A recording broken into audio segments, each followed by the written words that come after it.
Ladies and gentlemen, joining me on the line, Colby Thicknesse. Mate, first of all, welcome. Can you talk us all through the recovery, the injury, everything that happened that forced you out of Hex Fight Series 26? Basically, it was our last hard sparring session, about a week and a half, 2 weeks out. And it was actually the last round. And it was like just one of them things. It was like the last 10 seconds too. And I ended up copping a knee in the clinch. It wasn't a hard knee or anything, but it came straight up under the floating rib. And that ended up sort of folding inwards, and it sort of separated the cartilage and intercostals. And yeah, I knew it was bad straight away. I sort of dropped like a sack of shit, and I'm pretty good with pain and injuries. Like we've talked about it before, like I've broke my back, I've done knees and everything, and this pain was something like I've never felt like before. So yeah, it was pretty nasty. As for recovery, man, it's pretty slow because like I've been doing little bits of like movement and footwork and that, but there's honestly not too much I can do. I'm still in the gym every day, like twice a day, coaching, doing what I can, sort of thing. But Yeah.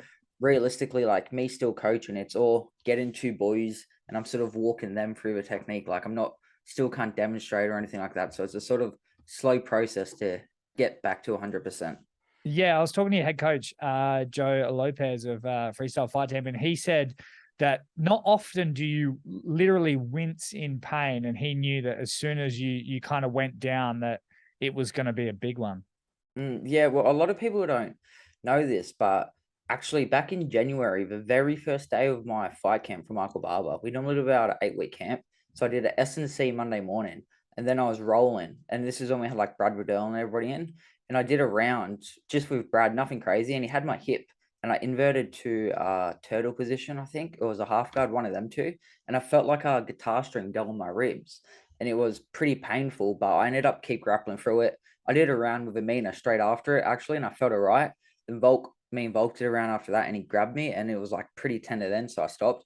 Turns out I actually tore my intercostals and cartilage then. So, like, Jeez. a lot of people didn't know this, but like that whole barber camp, I was on like, yeah, like 6 to 8 anti-inflammatories a day. Like, I didn't grapple the whole camp. I had, look back on photos, I sort of have like what would you say, like pigmentation, like taken off because every training session I had to strap my ribs just so I could get through it, sort of thing. So I've done the intercostals before and that. So I sort of known the pain in that, like how uncomfortable it can be. So when it happened this second time, I was like, oh, something's probably pretty badly wrong because I was able to get through that first full fight camp with it, just couldn't grapple. But yeah, this time it was one of the ones where you can't really play around with it.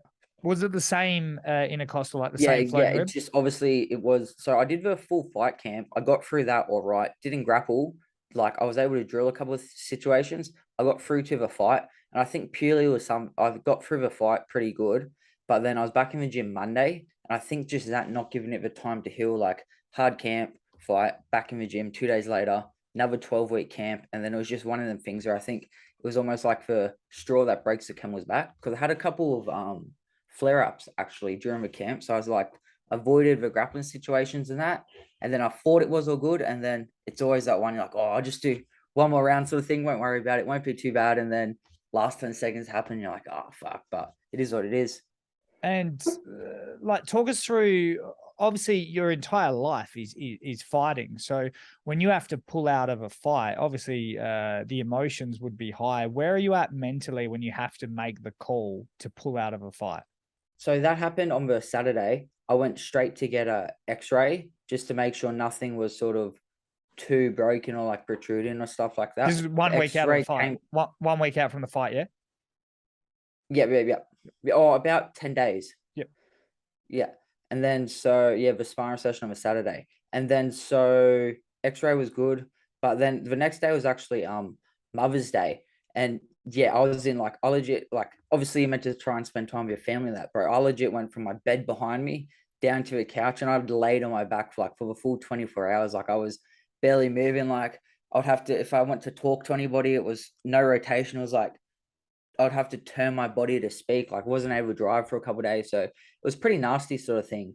And yeah, so pulling out of a fight, it sucks. But realistically, man, like it wasn't at the stage like it was. I couldn't fight. Like I just it was some of the things where you can fight through, but man, like I'm being realistic. Like I could have had a untrained person on the street push me, and I would have fell down in like a pit of pain. Like I just wasn't able to fight sort of through that sort of thing.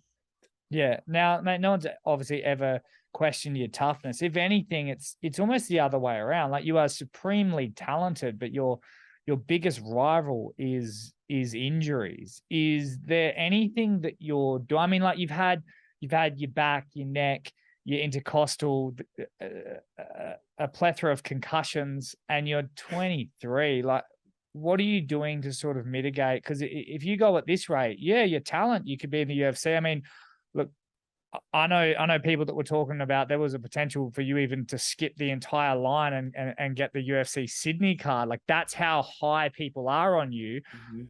But the injuries are really slowing down your career. Like, what are you doing to sort of change that? I think the biggest thing now is like we spoke about this with the concussions, where it was just sort of a fortune of bad luck and circumstances. I think with this rib though, this is one of the ones where I think it's just forced me to take more of a step back. Whereas like we're not even discussing future fights or anything like that at the moment. It's purely get me back to 100%. Once I'm back to 100%, start training hard, and then it's trying to train hard with nothing booked, see how the body holds up there, and then just fix things as they come. And then once I go through like that little stint where we know we can push hard, there's no situations which I'm even like in the camp, like there's certain situations I'd have to avoid in that. So when we can get past all them hurdles and that, I think then we will be in the clear in that, because yeah, the concussions were like, it's going to happen in fights. Training was just unlucky with head clashes on fight week, and that back was a freak incident. This rib is just, I think it's just part of a game sort of thing. I'm trying not to, obviously it doesn't look good being 23 with all these injuries and that, but like I'm still very optimistic about like where things are going and where I'll get and stuff like that. It's just sort of, I think, yeah, sometimes I'm too hard on myself trying to push and try and just get through everything and tough it out, which sometimes can sort of lead to these sort of repercussions. Yeah, look, like you do have time on your side. So, I mean, you know, you've got the best coaches in the world and stuff, and I can only imagine that they're telling you to slow it down at times. But mate, I just want your one thought on one name that I'm going to say. Emre Han Hekimoglu. Oh man, like he is what he is. I think he's, I don't know, could be an all right dude for all I know. I just think he's just playing a character and playing a gimmick to sort Yeah, of you said get his that. name out. Why do you Yeah. think it's a character? Oh, because I just don't think he can be that serious 24/7. Like he's just, I don't know, and because it's not original. Like he's like copying like Hamza, Yuri, Khabib. Like he's like molded all these things into one, and I just don't see it like being his authentic self sort of thing. Now, what were your thoughts on him bringing a chicken to the weigh-ins though? Look, obviously, like there's a funny side of it as Yeah. well, but obviously, like you're going through a really, really bad injury where you've had to pull out of a fight. So your emotions are high as well. And when there's a man, your former opponent, calling you Colby Thicknesse and holding a chicken at the weigh-ins, like what's going through your head when you see that? Uh, like it was a bit creative and like fair play. Like the pun of it, like I don't mind a good pun, so the pun of the last name wasn't too bad. But like, bro, like I don't think people understand. Like I walk into it, like I've said this all the time. Like I walk into the gym on a Monday morning, and like the spray and abuse we get from Joe and the boys, like back and forth, like that, like it's waters off a duck's back. Like someone saying stuff like to me. Plus, like yeah, so it didn't really phase me too much. I thought it was cool because it bring a bit of hype to the fight and that sort of thing. But yeah, I don't know. It's sort of, it is what it is. I don't get too invested in that whole sort of showbiz sides of a fight and sort of thing anyway. And what was your thought of his performance? I thought it was pretty much exactly what I expected. It was going to rush out, throw big, loopy sort of right overhands and hooks and just shoot for the legs and try and hold on. And then, yeah, he's just trying to punch to expose the neck. And then I thought he might have tried to, like he did with Andrew Khan, jump down for a footlock, but I guess he was more trying to stay on top this one and just find the uppercuts, knees, hump the neck.